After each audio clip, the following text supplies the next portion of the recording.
Assalamualaikum warahmatullahi wabarakatuh. Perkenalkan, nama saya Ziyad Mardi Makarim. Saya dari Fakultas Hukum NPM 183112330050306. Saya akan menyampaikan tentang sejarah hukum perdata internasional. Dan maksud tujuan saya membuat video ini adalah untuk berbagi pengetahuan sekaligus memenuhi tugas 2 mata kuliah Hukum Perdata Internasional. Yang saya hormati Bapak Ogian Hafiz Juanda, SH, LLM, CLA, CP, ARB, CM, LCME, CMLC. Dosen tetap Fakultas Hukum UNAS, advokat, legal, auditor, arbiter, mediator, dan konsultan hukum pertambangan. Pengertian dari hukum perdata internasional adalah keseluruhan peraturan dan putusan hukum yang menentukan hukum mana yang berlaku dalam hal terjadinya sengketa antara dua atau lebih orang dengan kewarganegaraan yang berbeda-beda. Hukum perdata internasional mempertanyakan di yurisdiksi mana sengketa harus diselesaikan, hukum mana yang dipakai dalam menyelesaikan sengketa tersebut, dan bagaimana penegakan terhadap hukum asing. Sengketa-sengketa yang dimaksud diantaranya perihal perkawinan, perceraian dengan perkawinan, perceraian, hak asuh anak, kontrak dagang dengan pihak asing.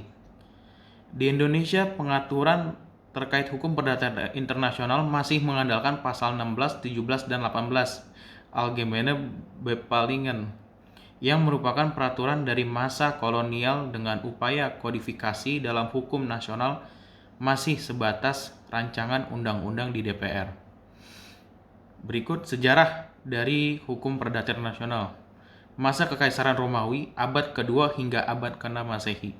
Pada masa ini pola hubungan internasional masih berwujud sederhana, tetapi sudah mulai tampak dengan adanya hubungan antara warga Romawi dengan penduduk provinsi-provinsi yang menjadi bagian dari wilayah kekaisaran karena pendudukan Romawi di mana penduduk asli provinsi-provinsi tersebut dianggap sebagai orang asing dan ditundukkan pada hukum mereka sendiri, dan penduduk provinsi tersebut dianggap sebagai orang asing dan ditundukkan pada hukum mereka sendiri.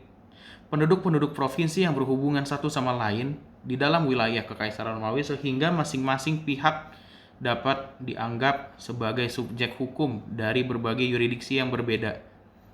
Masalah-masalah hukum yang timbul diselesaikan melalui sebuah peradilan khusus bernama Praetor Peregrinis dengan ius civil yang telah disesuaikan dengan kebutuhan pergaulan antar bangsa sebagai dasar hukumnya.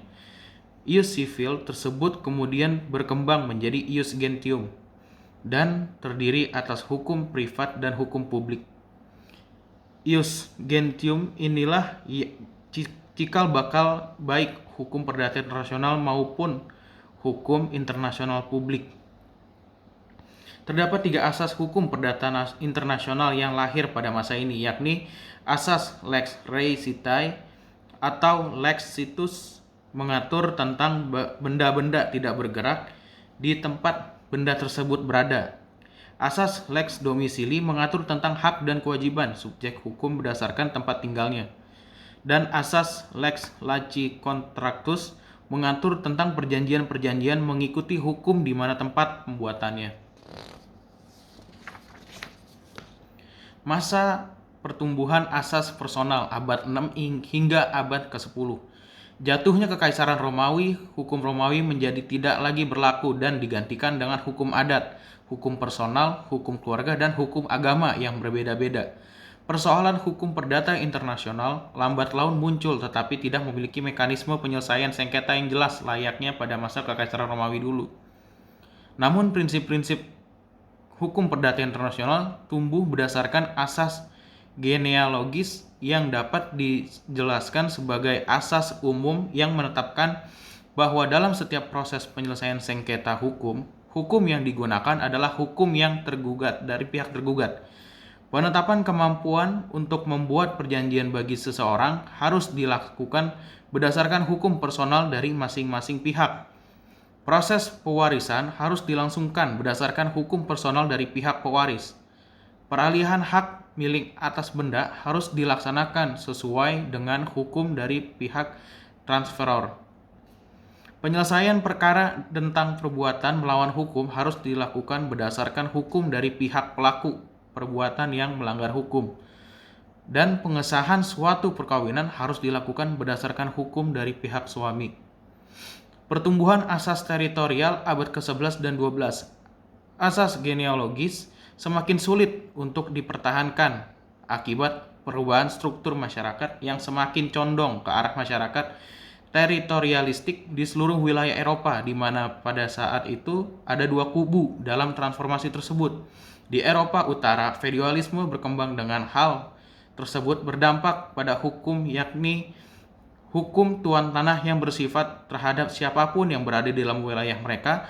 Hak asing tidak diakui, termasuk hak-hak yang sebetulnya diatur dalam hukum internasional publik. Sementara itu di Eropa Selatan, pertumbuhan kota-kota perdagangan di Italia membuat hukum perdata internasional berperan penting dalam penyelesaian para pihak. Disinilah asas pemberlakuan hukum berdasarkan tempat kediaman di kota yang sama atau kerap disebut sebagai teori Stuta. Dan yang membedakan hukum perdata internasional dan hukum internasional adalah hukum perdata internasional yaitu keseluruhan kaidah dan asas hukum yang mengatur hubungan perdata yang melintasi batas negara. Dengan perkataan lain, hukum yang mengatur hubungan hukum perdata antara para pelaku hukum yang masing-masing tunduk pada hukum perdata nasional yang berlainan. Hukum internasional ialah keseluruhan kaidah dan asas hukum yang mengatur hubungan atau persoalan yang melintasi batas negara, hubungan internasional yang bukan bersifat perdata.